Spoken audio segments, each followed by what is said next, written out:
US team played very well, I have to say. It was an exciting game. We enjoyed watching it. Atmosphere was really good, and the USA played really well. So I feel sorry for them, but I'm glad Netherlands won. USA, baby! 2026. That's us. No matter what, baby. We're cheering for you, USA, baby. Don't worry about it. Keep your heads up, baby. Let's go. You know, I still feel very proud of our team. We weren't supposed to make it to this round, and so I'm just excited. I'm happy for them. You know, they played their hearts out. They never gave up. They fought the whole match, and so hey, you know, 2026. Hopefully, they're in Levi Stadium, Bay Area, so we'll see them there. So I'm really proud of them. I got to come down.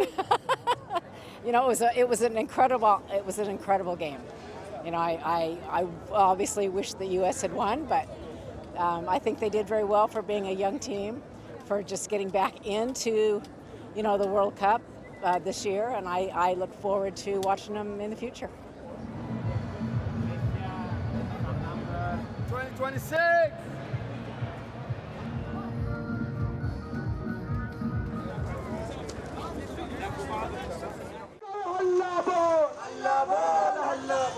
On its 38th anniversary, survivors of India's Bhopal gas leak, one of the world's deadliest industrial disasters, took to the streets on Saturday to protest the government's lack of compensation, treatment, and employment opportunities. We demand that Bhopal be brought to justice. The victims should get the right compensation, there should be correct measures for treatment and employment, and the environment should improve. The government says it spent millions of rupees, but the reality on the ground is still the same. In reality, no one has a proper source of income or got the right treatment, and there is no compensation. Nearly 4 decades ago, toxic cyanide gas leaked from a pesticide factory owned by US-based multinational Union Carbide Corporation and was carried by wind into surrounding slums in Bhopal. Protesters in Bhopal burned an effigy with a poster of the chairman of Dow Chemical, the current parent company of Union Carbide and a member of the Dow Jones Industrial Average. Meanwhile, 800 victims traveled to New Delhi to demand government support and just compensation from Union Carbide. Karuna Nandi, India's Supreme Court advocate, was at the protest. At least 800 people from Bhopal have gathered here today. They are unwell. They do not have employment, and neither do they have the ability to work. The ones who do had to leave their work aside to come here today. They had humble means of transportation, and they do not have any proper accommodation. They have come here for a few hours and will be returning to Bhopal later. These people are here today to send the message to the government to stand by their side and rectify their data of victims. Many people still suffer from cancer, blindness, respiratory problems, and immune and neurological disasters with little support, they say. The government recorded 5,295 deaths. Unofficial figures claim the number to be as high as 16,000. Activists estimate 25,000 deaths from illnesses since the leak. Workers from France's national rail company are on strike, with around 60% of its TGV trains cancelled on Friday and Saturday. Staff are demanding better pay and working conditions, and passengers have been warned that there could be further cancellations. This comes ahead of annual salary negotiations at SNCF, due to begin on Wednesday.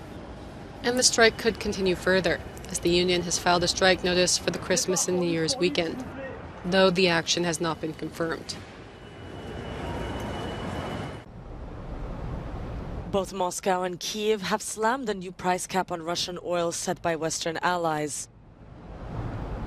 The Kremlin announced that it will not accept the new price ceiling, while the Ukrainian president suggested the cap should be lowered from the $60 a barrel agreed on down to $30. Зараз у світі завершилась, на жаль, без серйозних рішень. Volodymyr Zelensky said the price cap wasn't a serious enough answer to Russia's invasion of Ukraine. He added that the current ceiling is quite comfortable and not enough to damage the Russian economy. Яка цілком комфортна для бюджету держави-терориста. Although experts say the measures will likely be felt by Russia, the blow will be partially softened by Moscow's biggest crude oil trade partners, India and China, neither of whom have committed to the price cap.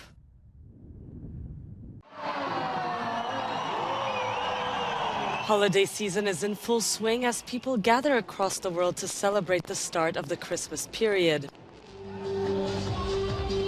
In the city of Bethlehem, in the West Bank, where Jesus is believed to have been born, thousands of spectators gathered for a glittering display of lights and fireworks. In the Vatican, a monumental wooden nativity scene was unveiled. And the traditional Christmas tree will light up St. Peter's Square until January 8th.